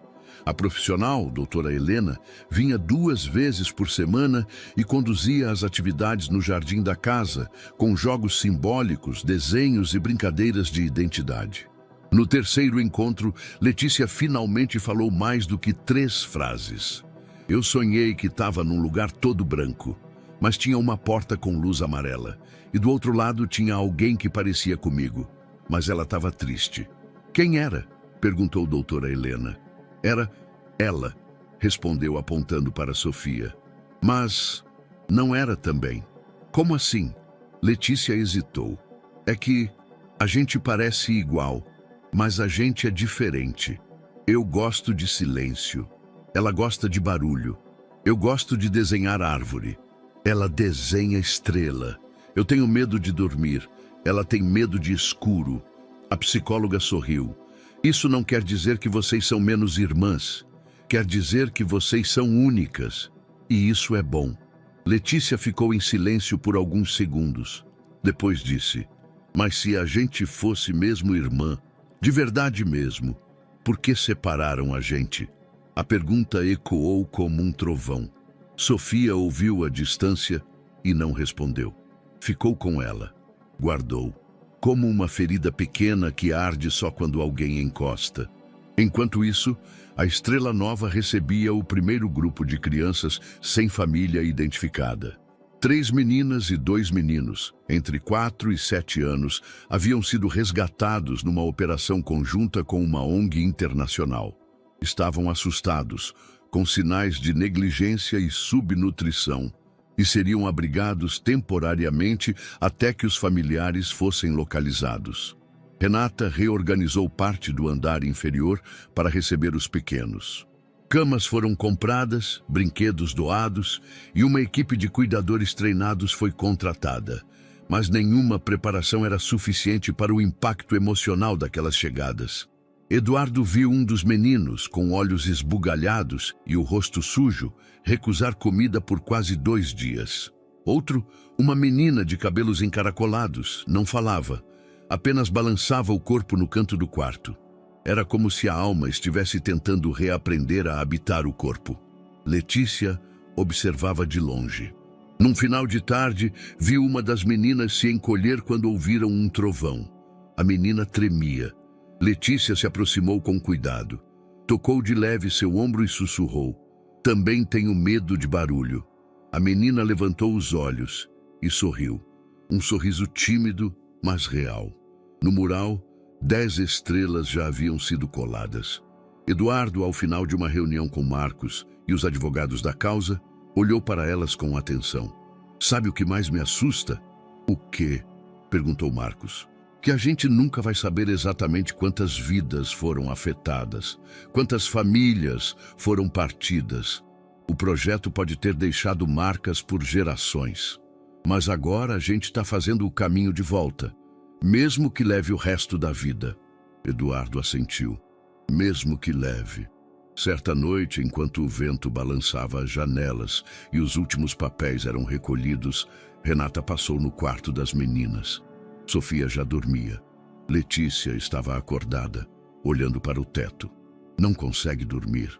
Tô pensando. Em que? Letícia virou o rosto. Em quem eu sou? Renata se sentou na beira da cama. Quer conversar? Letícia hesitou. Eu sou Letícia, mas não sou a Letícia que morreu. Eu sou irmã dela, mas eu também sou eu. E às vezes eu acho que sou nenhuma das duas. Renata a abraçou com força. Você é exatamente quem deveria ser, meu amor. Você é Letícia, sim, e é também a menina que sobreviveu a tudo isso. E mais do que isso, é a irmã da Sofia, minha filha, parte do nosso lar. A gente vai te lembrar disso todos os dias, até você não ter mais dúvida. Letícia encostou o rosto no peito da mãe e finalmente chorou. O telefone da recepção da Estrela Nova tocava sem cessar. Em meio a pedidos de ajuda, dúvidas jurídicas e solicitações de entrevistas, um novo padrão começava a emergir. Mães ligando com vozes trêmulas, ora exigindo respostas, ora suplicando por silêncio. Muitas delas haviam adotado legalmente, ou acreditavam ter feito isso. Tinham criado crianças por anos com amor, dedicação e sacrifício. Agora, começavam a ouvir que talvez essas histórias tivessem começado de um modo muito diferente do que imaginaram. Chegou a segunda intimação da semana, informou Marcos, largando um envelope pardo sobre a mesa do escritório improvisado. Alegam que estamos promovendo instabilidade emocional e que nossas investigações são invasivas. Eduardo leu em silêncio. Dessa vez é quem? Uma família do interior paulista. Criaram a menina desde os primeiros dias de vida. Ela é, de fato, irmã biológica de outra criança que já foi localizada e reunida com a mãe de origem. Mas os pais adotivos se recusam a fazer o teste de DNA. Dizem que não vão deixar tomarem a filha deles. Renata, que ouvia em pé junto à janela, suspirou fundo. A verdade assusta mais quem não estava preparado para encontrá-la. A mídia, antes entusiasmada com os reencontros, começou a mudar o tom. Pais adotivos denunciam pressão de ONG que tenta reconstruir famílias biológicas. Quem tem o direito de chamar de filho? Estrela Nova reacende um debate delicado. Biologia versus afeto. As redes sociais se dividiram. Milhares de mensagens chegaram, de apoio e de repúdio. Eduardo lia algumas, ignorava outras, mas todas pesavam. O mural da entrada já tinha 20 estrelas prateadas. Brilhavam com esperança, mas também expunham as cicatrizes de histórias reabertas. Durante uma reunião com a equipe, doutora Helena, a psicóloga responsável pelos atendimentos às crianças, trouxe um alerta. Algumas estão demonstrando sintomas de confusão afetiva. Elas se perguntam quem devem amar, a quem devem lealdade e se é errado sentirem saudade da família em que cresceram. Precisamos agir com mais sensibilidade, mais tempo, mais acolhimento. Renata assentiu. E com mais escuta. Eduardo foi convocado para uma audiência judicial. Na sala do fórum, sentou-se diante da juíza e da família, que abrira o processo. Entre eles, um menino de 8 anos, calado e visivelmente desconfortável. O senhor está afirmando que essa criança foi entregue de forma irregular há 8 anos, por uma instituição médica que agora está sob investigação, disse a juíza. A família aqui presente diz ter cumprido todos os trâmites legais da adoção, sem saber de qualquer irregularidade. Temos documentos que mostram que o médico responsável já havia sido afastado por conduta ética suspeita, explicou Marcos, e que o nascimento de gêmeos foi omitido no prontuário original. Há indícios claros de manipulação documental. Indícios não são provas, rebateu a advogada de defesa. E o vínculo construído por quase uma década também precisa ser considerado. Esse menino tem uma família. Ele não é um objeto a ser reivindicado. Eduardo sentiu o estômago apertar. Aquela não era uma sala de batalha, era uma sala de dor. Na volta para casa, ao lado de Renata, ele desabafou. Estamos mexendo em histórias que têm camadas demais. Afeto, culpa, medo. Como separar tudo isso? Renata respondeu com calma. Talvez a gente não consiga separar, mas pode tentar costurar, sem pressa, com cuidado e sem desistir no meio do caminho. Os dias seguintes foram intensos. 7 novas notificações judiciais chegaram. A imprensa publicou artigos críticos. Um colunista chamou Eduardo de justiceiro emocional. Outro acusou a Estrela Nova de desestabilizar lares felizes. Na sala de reuniões, Eduardo encarou os rostos da equipe. Quem quiser sair, essa é a hora. Eu entendo. Marcos cruzou os braços. Eu não entrei nisso para fazer só o que é fácil, Renata completou. E eu não passei pelo que passei para agora me calar. Os demais permaneceram, em silêncio, mas com firmeza. Numa tarde chuvosa, uma mulher de cabelos grisalhos chegou à porta com uma foto nas mãos. Disseram que aqui talvez encontrem gente que eu pensei ter perdido para sempre. Ela foi recebida por Renata. Sentaram-se, conversaram. Mostrou documentos. relatou que, após um parto difícil, fora informada de que seu bebê havia nascido sem vida. Nunca viu o corpo, nunca teve uma certidão de óbito. A ficha médica confirmava um nome já conhecido pela equipe: um dos meninos do abrigo. O reencontro aconteceu no final do dia, sob o olhar atento de toda a casa. O menino, até então mudo, tremia enquanto a mulher ajoelhava diante dele e mostrava a mesma foto que trazia nas mãos. "Eu pedi tanto para te ver de novo", sussurrou. Ele esticou a mão, tocou a imagem.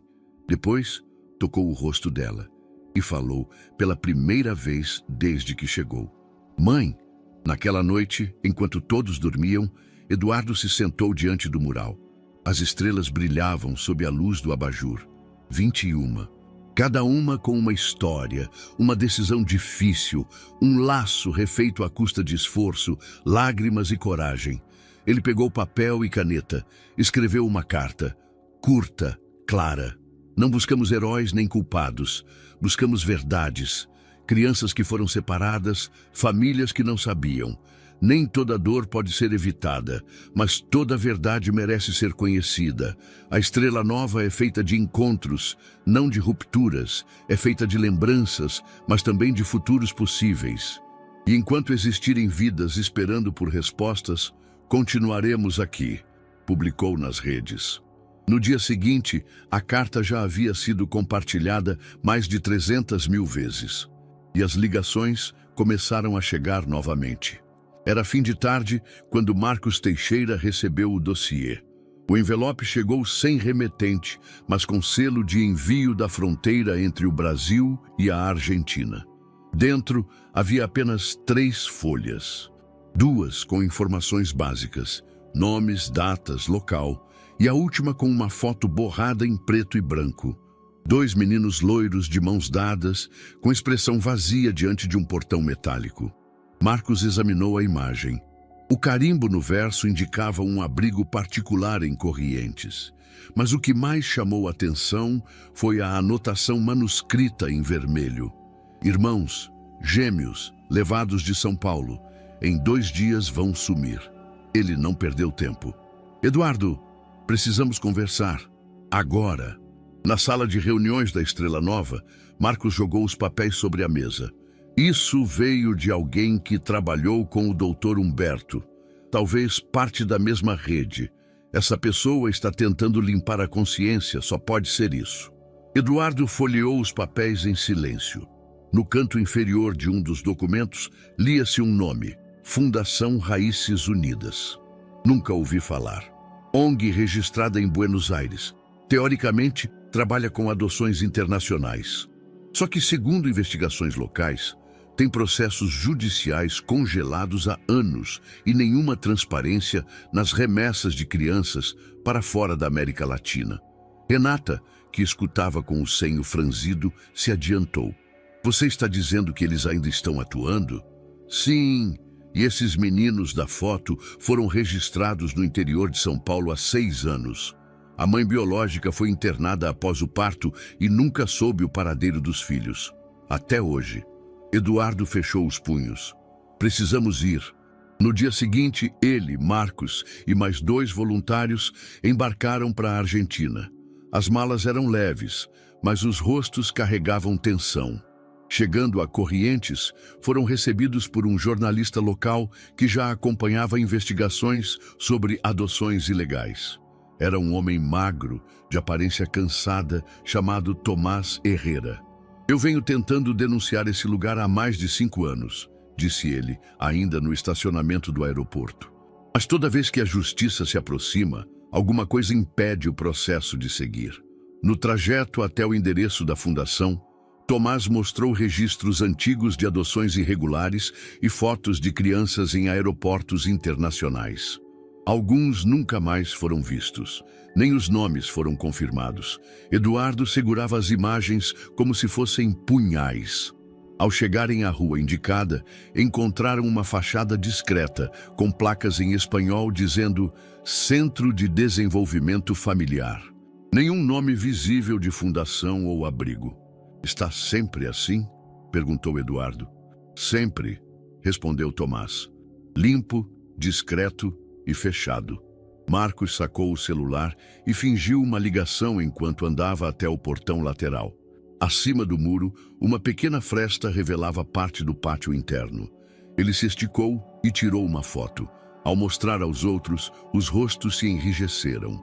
Os 2 meninos da imagem enviada estavam ali, sentados em um banco, de cabeça baixa, com roupas idênticas e mochilas ao lado. Nenhuma presença de brinquedos ou outros elementos infantis. O lugar parecia mais uma instalação clínica do que um abrigo. Se eles vão sair daqui em 2 dias, precisamos agir agora, disse Eduardo. No fim da tarde, Tomás organizou uma reunião com uma promotora local de direitos da infância. Ela já tinha ouvido denúncias anteriores, mas nunca tivera provas tão claras. Não posso garantir uma ordem judicial tão rápido, confessou, mas posso entrar com um pedido urgente de verificação sanitária. Isso nos permite entrar e averiguar a situação das crianças.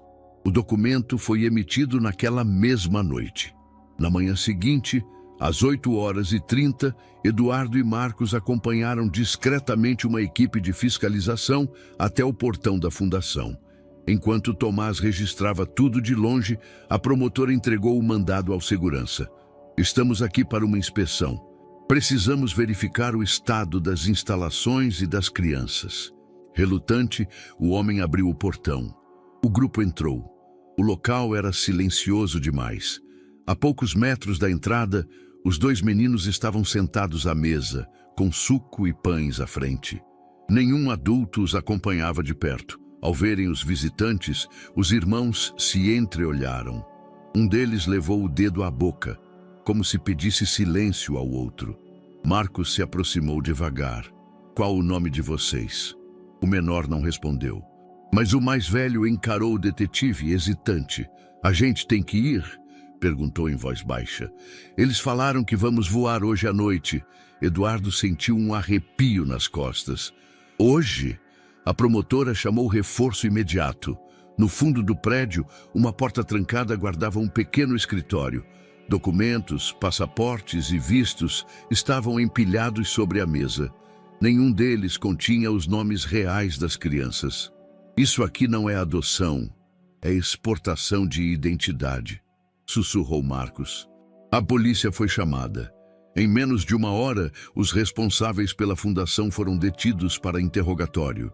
Alegaram processos legais em andamento, mas nenhuma documentação resistia à análise. Eduardo, parado ao lado dos gêmeos, observava os meninos desenharem em silêncio. O mais novo rabiscava algo que lembrava uma estrela. Por que uma estrela? Perguntou Eduardo, ajoelhado ao lado. Meu irmão disse que ela protege e que vai levar a gente para a casa certa. Eduardo fechou os olhos por um instante. Os meninos foram acolhidos provisoriamente por um abrigo vinculado ao governo argentino, mas, após verificação de origem, foram autorizados a retornar ao Brasil com Eduardo e a equipe. No voo de volta, Renata os esperava em ligação por vídeo. Eles estão bem? Perguntou com os olhos marejados. Eduardo virou a câmera discretamente. Os 2 dormiam lado a lado, cobertos por uma manta. Estão, mas quase não estiveram. Ao chegarem à Estrela Nova, uma nova estrela foi colada no mural, a 22ª. Marcos, ainda com o passaporte na mão, olhou para Eduardo e disse: o que a gente viu lá não foi um caso isolado. Aquilo ainda está em funcionamento. E não só ali. Eduardo assentiu em silêncio. No mural entre as estrelas, uma delas brilhou com mais intensidade naquele dia. A estrela de 2 irmãos, resgatados às vésperas do desaparecimento definitivo. E uma certeza se formou no peito de todos. A rede era maior do que imaginavam, mas eles também eram mais fortes do que pensavam. A van freou com violência diante do terminal internacional. Dentro, os 2 meninos dormiam, um em cada banco, exaustos. Marcos olhou o relógio. Faltavam menos de 15 minutos para o horário estimado da decolagem. Eduardo, mesmo com o braço envolto em uma atadura improvisada, mantinha os olhos fixos no portão de embarque. Ainda doía. O corte havia sido superficial, resultado de um empurrão durante a confusão com um dos seguranças locais, mas não era isso que o incomodava. Precisamos confirmar que não há mais ninguém, disse ele ofegante. Nenhuma criança ficou para trás. Marcos consultou a lista impressa que ainda segurava entre os dedos. Era isso. Eles eram os 2 últimos nomes conhecidos da rede ativa. Todos os outros já estão em fase de acolhimento ou reintegração. Eduardo respirou fundo. Então terminamos? Marcos hesitou. Não, começamos. Do lado de fora, jornalistas já aguardavam. A notícia do desmantelamento final da célula argentina da rede se espalhara. O nome de Eduardo Vasconcelos circulava nas manchetes como símbolo de uma cruzada silenciosa, iniciada por tragédia pessoal e transformada em missão coletiva. O empresário que perdeu a filha e reencontrou milhares de laços esquecidos no caminho. Ao descer da van, Eduardo fez sinal de recusa aos microfones. O braço doía. O corpo pedia repouso, mas os olhos estavam vivos, firmes. Deu uma breve declaração institucional, destacando o trabalho da polícia argentina e a importância da cooperação entre países, e entrou novamente no veículo. Marcos sorriu ao seu lado. Agora sim, você parece um herói. Só se herói também sangra e não dorme há 2 dias, respondeu Eduardo com ironia. Os melhores, sim. Na casa dos Vasconcelos, a sala estava em silêncio. Letícia e Sofia, sentadas juntas no chão, encaravam a TV. A reportagem mostrava imagens do resgate, o rosto de Eduardo, a entrada do abrigo, as crianças envolvidas. A repórter narrava os detalhes em tom grave e emocionado, destacando que a operação havia conseguido interceptar o embarque dos 2 irmãos apenas 10 minutos antes da decolagem. Letícia estreitou os olhos. Eles pareciam tão assustados. Sofia assentiu, abraçando os joelhos. A câmera mostrou Eduardo saindo com os meninos pela mão. A repórter usava uma frase de efeito. 2 nomes a menos em uma lista de silêncio e 2 vozes a mais na história da Estrela Nova. O rosto de Letícia suavizou. Ele é mesmo nosso pai, né? Sofia virou o rosto devagar, como se não quisesse quebrar o momento. É sim. Letícia puxou o cobertor sobre as pernas. Depois, hesitou. E você... Sofia a olhou. Você é minha mana, né? O silêncio que seguiu foi maior do que qualquer palavra. Sofia piscou, como se confirmasse aquilo em pensamento. Em seguida, sorriu com os olhos. Sempre fui. Na entrada da Estrela Nova, o mural ganhava 2 novas estrelas, 60 e 61. Renata colou a primeira com cuidado. Estava mais pálida que o normal, mas firme. Os dias recentes haviam sido de tensão e medo, e embora a presença de Eduardo estivesse garantida novamente, o susto do ferimento ainda ecoava nela. Ela segurava a estrela com as 2 mãos. Cada uma delas é uma promessa cumprida. Sussurrou, sem saber que Marcos a escutava de longe. Do outro lado do salão, voluntários preparavam mais arquivos. A lista dos nomes havia se transformado num arquivo digital extenso, com etiquetas verdes para casos encerrados e amarelas para os que ainda aguardavam testes ou confirmações. As vermelhas haviam sumido, quase todas. Marcos se aproximou do mural e, com um leve gesto, tocou a estrela recém-colada. Você ouviu o que a Letícia disse para Sofia? Renata assentiu. Ouvi. Ela chamou a irmã de mana. É mais do que uma palavra. É um elo. Pode durar uma vida inteira. Renata suspirou, emocionada. Que dure em paz. Eduardo entrou na sede pela porta lateral. A equipe o aplaudiu de pé. Ele, constrangido, ergueu apenas uma das mãos. Parem com isso. Já basta de manchete. Marcos brincou. Se você não quiser aparecer na TV, talvez precise parar de salvar crianças nos aeroportos internacionais. Talvez. Sorriram. O empresário caminhou até o mural. Tocou as estrelas novas. Parou diante da última, ainda sem nome. Uma das voluntárias explicou. Esperamos a chegada dos meninos para escrever os nomes definitivos, mas já é deles. Eduardo olhou em volta. É de todos nós. E por fim, deixou escapar um pensamento em voz alta. Só espero que um dia nenhuma criança precise de um mural desses para lembrar de onde veio. Renata se aproximou. Talvez não seja um lembrete do passado, mas uma promessa para o futuro. Ao anoitecer, as luzes do salão foram apagadas, mas as estrelas, sob o reflexo de pequenas lâmpadas embutidas, continuaram brilhando, silenciosas, mas presentes, como memórias que não se apagam, como laços que não se rompem mais. Um ano depois, o som dentro da estrela nova não era mais o mesmo. Risos preenchiam os corredores. O vai e vem de passos apressados misturava-se ao barulho de páginas viradas, brinquedos caindo, conversas entrelaçadas em diferentes tons e sotaques. O que antes era apenas uma casa de silêncio e cicatrizes, tornara-se um abrigo de reconstrução e pertencimento. Eduardo Vasconcelos caminhava devagar por entre os cômodos. Agora, o local contava com 2 andares reformados, salas de apoio psicológico, dormitórios temporários e uma pequena biblioteca. Havia uma energia diferente ali, viva, constante, pulsante. Uma energia que não vinha dos tijolos, mas dos reencontros. Passando pela entrada principal, ele se deteve diante do grande mural. 103 estrelas. Todas coladas à mão, com pequenos nomes escritos em caligrafia cuidadosa. Pares de irmãos, laços que haviam sido rompidos e, enfim, restaurados. Cada uma com uma história, uma lágrima, um reencontro. Nas mãos, Eduardo segurava 2 novas estrelas prateadas. Ele as posicionou bem no centro do mural. Respirou fundo. Com a ponta dos dedos, colou a primeira, depois a segunda. E olhou para os nomes gravados abaixo, Caio e Rafael, irmãos gêmeos reunidos após quase 7 anos. Ficou alguns segundos em silêncio. Essas não eram por Letícia, nem por Sofia. Essas eram por outras crianças que também tinham encontrado seu caminho de volta.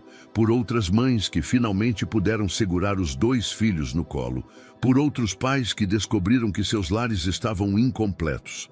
E agora não estavam mais. Atrás dele, uma voz ecoou suave. Papai? Ele se virou. Letícia e Sofia estavam no jardim descalças, correndo entre os canteiros de flores recém-plantadas. Ambas riam, segurando as mãos de 2 meninas menores, recém-chegadas. Guiavam-nas até o balanço sob a árvore, como se dissessem, "Você está segura agora." Eduardo sorriu, e seus olhos marejaram. De longe, Renata o observava da varanda, com uma xícara de chá nas mãos e um brilho sereno no olhar. A tranquilidade que ela carregava não vinha da ausência de dor, mas da presença de sentido. No céu, o sol começava a se esconder atrás das árvores. E as estrelas prateadas no mural, banhadas pela luz dourada do entardecer, pareciam acender, como se respirassem, como se vivessem. Ali, cada estrela era a prova de que o amor encontra seu caminho, mesmo que demore, mesmo que doa, sempre encontra. No jardim, 2 meninas de mãos dadas balançam com o vento, como se o tempo jamais tivesse sido cruel com elas, como se, enfim, tivessem voltado para casa. E aí, o que você achou dessa história emocionante? Compartilhe sua opinião nos comentários, adoraríamos saber o que você pensa. Não se esqueça de deixar seu curtir no vídeo para nos apoiar e se inscrever no canal. Nos vemos na próxima.